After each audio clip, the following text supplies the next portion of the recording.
દોસ્તો, તમે સાંભળ્યું હશે કે ચાઇનાના લોકો દૂધવાળી ચા નથી પીતા. એ કંઈક ને કંઈક એવી ઔષધિયુક્ત ઉકાળા ટાઈપની ચા પીવે છે, જેને કારણે તેનું સ્વાસ્થ્ય પણ ખૂબ સારું રહે છે અને સરેરાશ ખૂબ સારું આયુષ્ય પણ જીવે છે.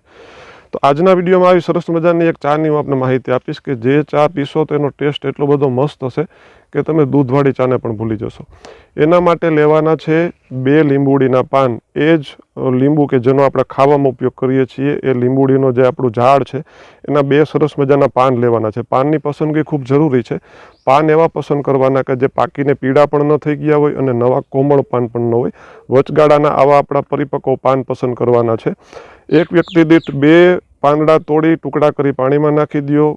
ચાય પત્તી છે એ દૂધમાં જેટલી આપણે નાખતા હોય દૂધવાળી ચામાં, એના કરતાં 3/4 ભાગની ચાય પત્તી નાખો અને ટેસ્ટ મુજબ એમાં ખાંડ ઉમેરો.